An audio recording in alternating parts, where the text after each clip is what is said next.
Hey guys, welcome back to another video. My name's Bruce, and in this one I'm going to show you how I turned some modern looking feet on my lathe. So I made this modern TV console with a motorized lift recently, and part of doing that and part of giving it a modern look was I made some furniture feet out of just some maple stock that I had, but I made them kind of spindly looking like some other modern furniture that we have, and it really completed the look. It's very simple to do, but let me show you how I did it. I don't have any stock thick enough for these furniture feet, so I grabbed a piece of 2-inch thick maple I had on hand, cut a couple of pieces off, and glued them together. I wanted to end up with about a 2.5-inch thick piece, square, so I could get the size feet that I wanted. After the glue was dry, I took them to my joiner to clean up a couple of sides, then took them back to the table saw to make sure it was square. All I did was make a rip cut, rotate it 90 degrees, and make another rip cut. Then the miter saw cut them all to the appropriate length.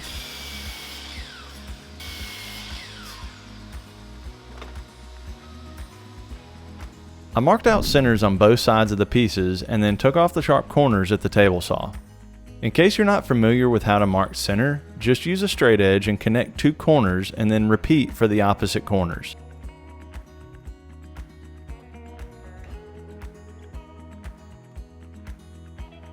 Removing the sharp edges of the blank just saves a good bit of time at the lathe. I like to go ahead and start with something more like an octagon.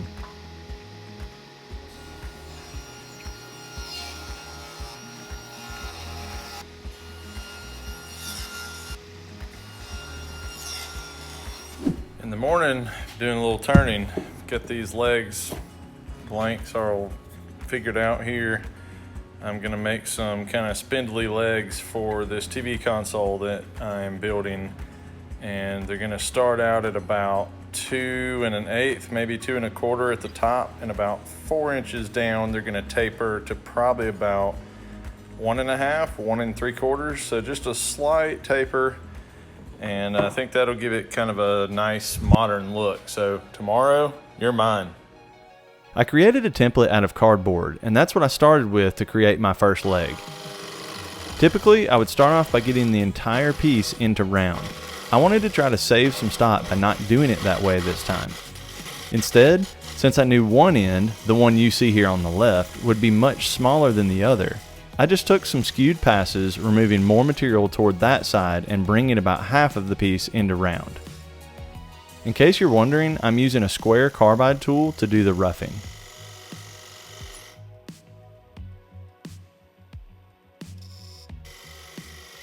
I just kept stopping often to check with my caliper that I set using my cardboard template.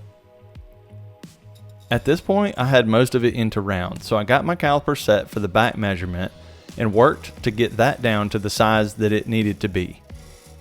Basically, what I'm doing is getting the small side where it needs to be, getting the big side where it needs to be, and then just connecting the two with a gradual slope. You can mark with a pencil when the lathe is running, and it works quite well.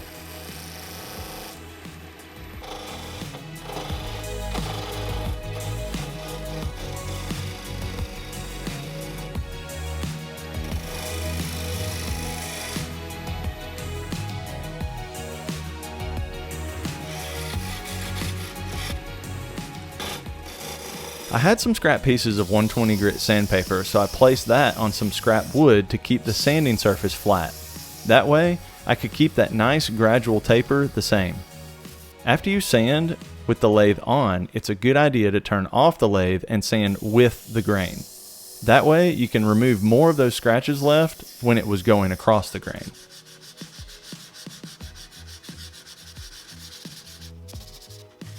Then I moved on to a finer grit on my sanding pad, and this seemed to work pretty well.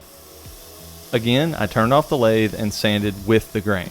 Do this each time you change grits.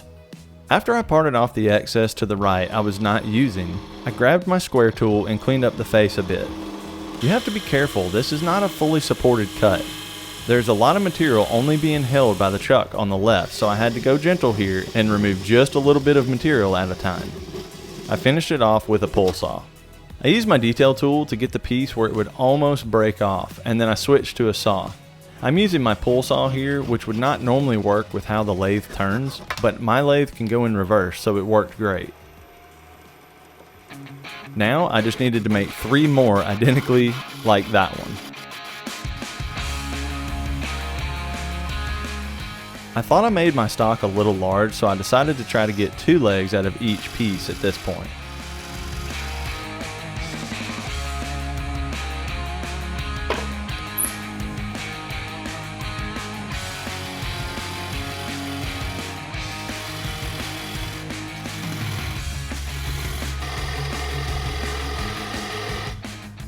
Whenever you start to hear some chatter or the tone change, stop.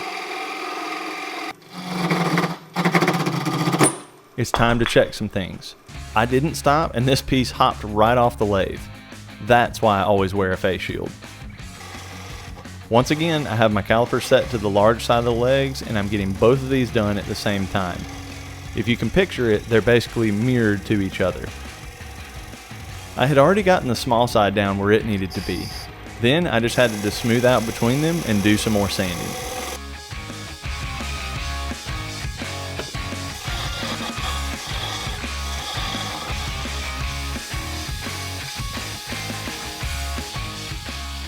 When you're done sanding, grab a handful of shavings and hold them against the piece while it's turning. This will burnish the piece and give it a nice color.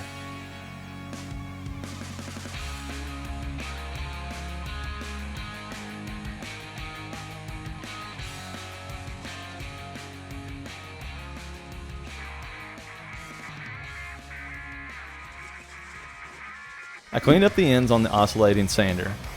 Keep a good grip on these, they really want to launch out of your hand.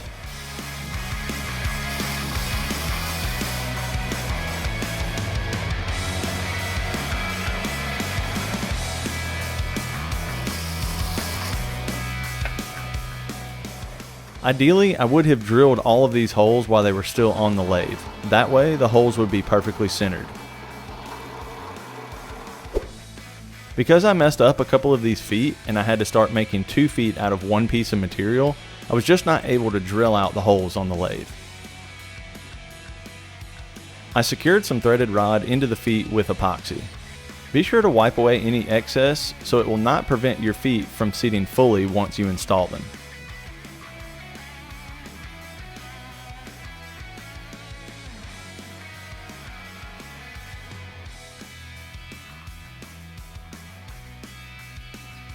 To install these feet onto your piece of furniture, first install a threaded insert. I used a bit of CA glue for mine. This is Starbond CA glue, and if you want to try some out, I'll have a link in the description. Be sure to use the code Bruce A. Ulrich at checkout to save 10% off your order.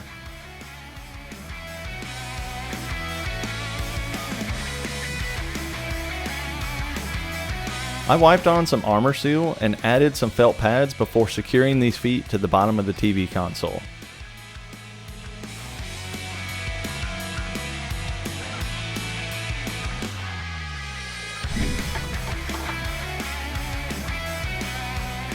I love being able to add an accent like these furniture feet and totally changing the look of a piece.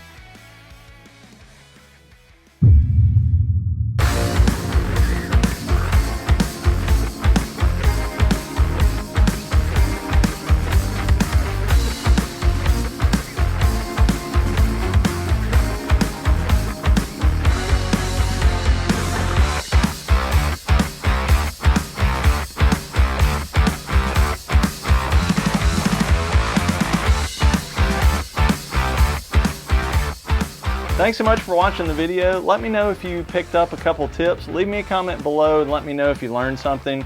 I don't know all there is to know about lathes. I'm pretty new at it also, but as I find that I do things and learn things, I like to pass them along. If you're not already subscribed, go ahead and get subscribed to the channel. That helps me out a lot. Thanks again. I'll see you back here real soon.